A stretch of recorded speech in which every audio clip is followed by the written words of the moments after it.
My wife would say I am a case sometimes. Huh? I am a case sometimes. My wife. You would are say that too. Let's see, Mr. Rojas, you have Tayshawan Mack.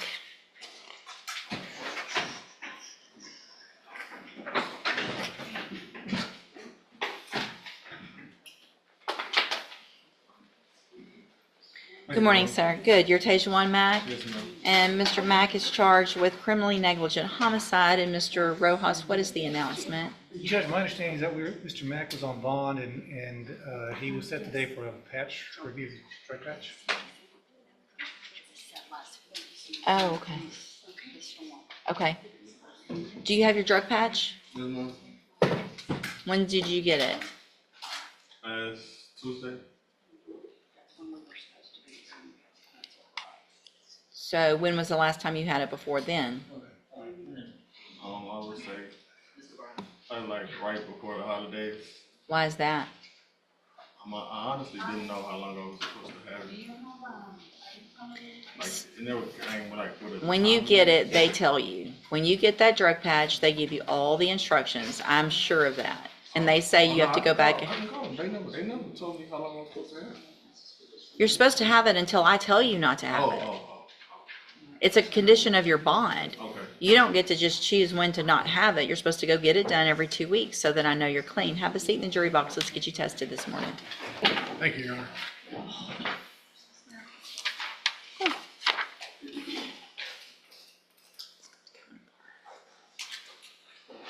All right, Mr. Rojas on Tayshawan Mack.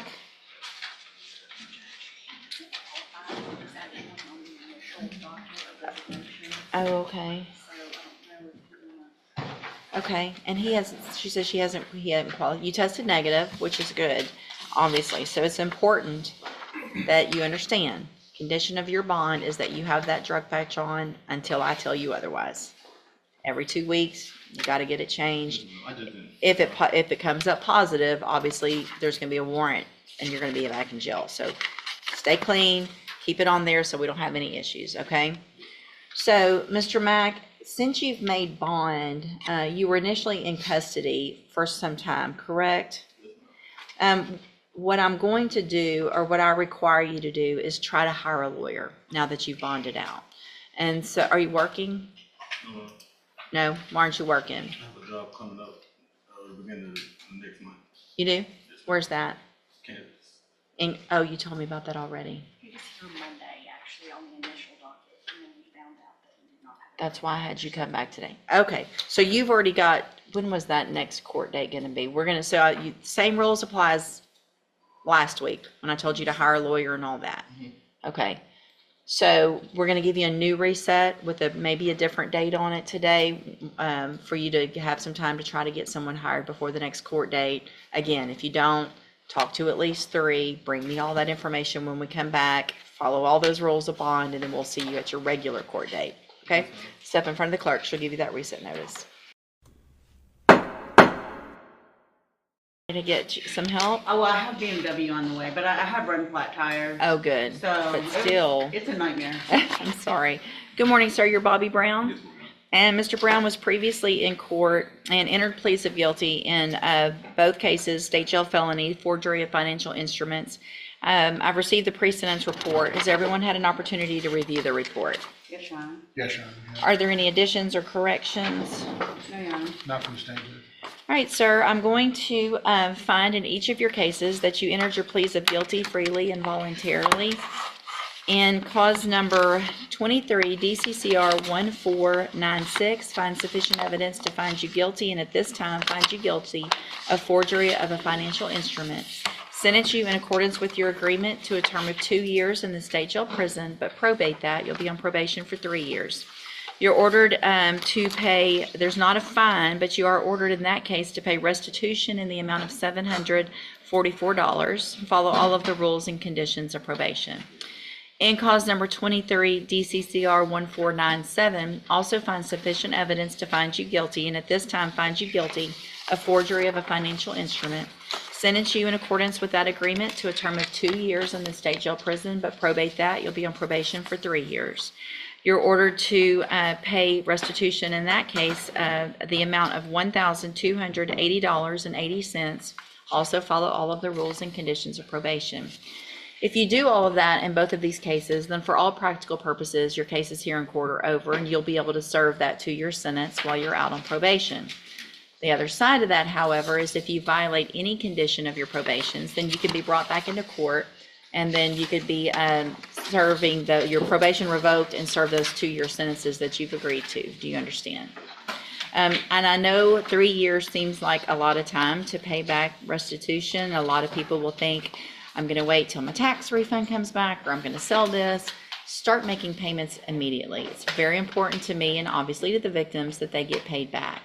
Even if it's a little bit every month, it'll add up. So, I mean, if you have $20, that's better than $0. If you have 100, it's better. You know what I'm saying?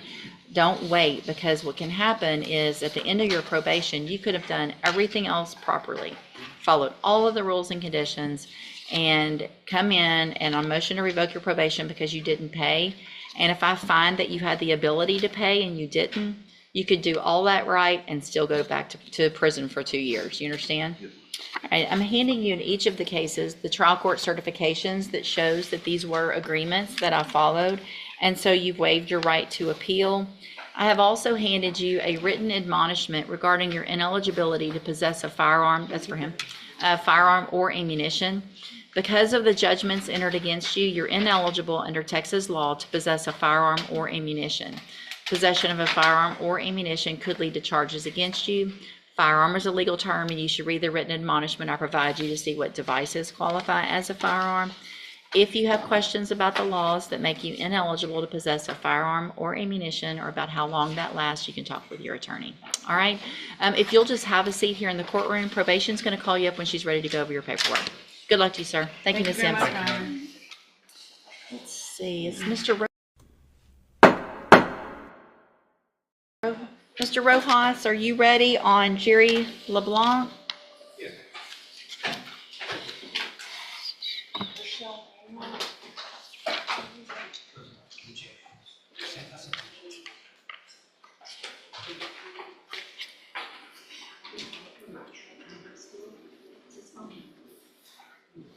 Good morning, sir. You're Jerry LeBlanc? Yes, ma'am. And Mr. LeBlanc, in cause number 21-38605, you're charged with the state jail felony offense of theft, and that's from August 27th of 2021. What that means, sir, is that if you go to trial and you're found guilty, the range of punishment would be between 6 months and up to 2 years in a state jail prison. Do you understand? And then in cause number 22-40408,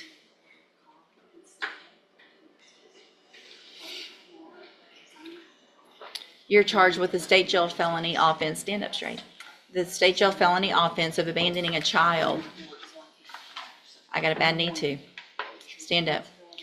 You're charged with abandoning a child, and that's from August 27th of 2021. Same thing if you're found guilty. The range of punishments between 2 years and 6 months and up to 2 years. Do you understand? And it looks like I have a plea bargain rejection. Is there just one? There should be one for each case, Your Honor. And are they the same? They are. So it looks like the state has offered, if you wanted to enter a plea of guilty in your cases, an 18-month term in the state jail prison or a cap of 20 months. If you did that cap of 20 months, it just means that you would leave your punishment up to me. I couldn't give you more than 20 months. I could give you less. It would depend on the information that was brought to me at a sentencing hearing. You have every right to reject that and have both of your cases set for trial. I just want to make sure you understand what your possible consequences are if you go to trial and what your options are. Question? You will be my judge. Would it be a different judge? No, I'll be your judge whether it's a trial. So if I you... just asked because he told me it's a possibility it could be the first one. There is a possibility. There are times when there's a trial set, and let's say I have a very serious case, or I have a lot of cases on that docket, and there's another judge who has a jury and their case settled, and they send a message over that says, hey, do you have any cases? And so your case could get sent out to any of the other judges for the most part. It could be one of probably 3 or 4 that are willing to take these cases. So that's up to, that's a possibility. I don't know that there's any real legal objection that you could have to that. There might be. You could talk to your attorney at the time. I don't typically send out cases, but I can't promise you that I wouldn't, if that makes sense. Just so, so knowing all of that, do you want to reject those offers and have your cases set for trial?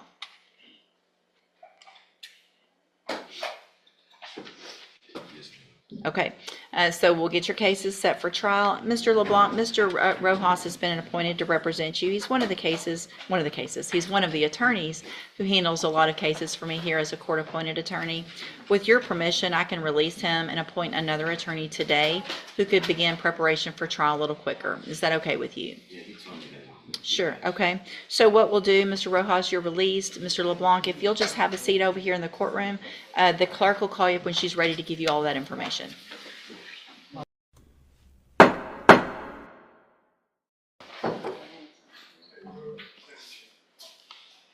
And Antoine Patterson, Mr. Rojas.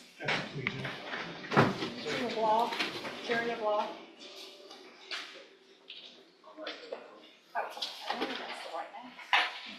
Your Honor, this is a reduction to a Class A theft. Okay, It's a shoplifting that got a little out of control. thank you. Let me get that pulled up. Let's see, are you Antoine Patterson?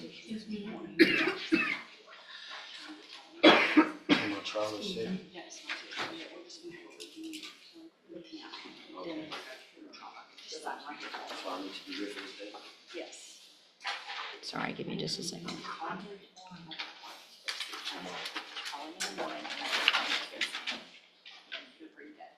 And will your client waive the formal reading of the indictment? She will, Your Honor.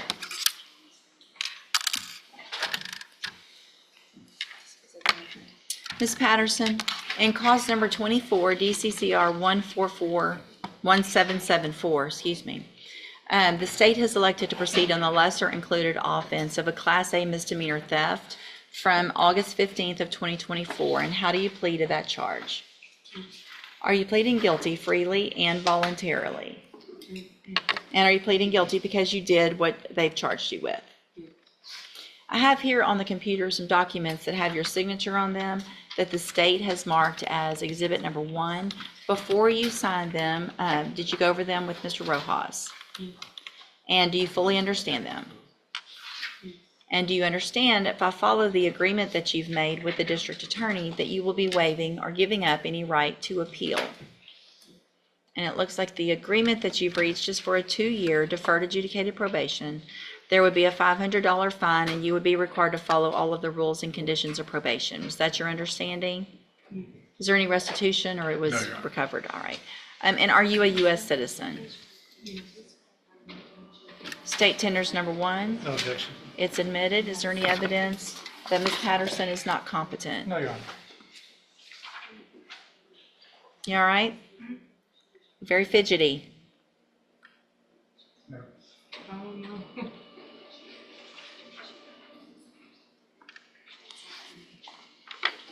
Have you been in trouble before? She had one refused case as an adult and at least one juvenile case in Harris County. How old are you? If I test you this morning, you gonna have anything in your system? Yes, Okay, let's see what all's in it. Have a seat in the jury box. Mr. Rojas, Ms. Patterson, Mr. Nichols.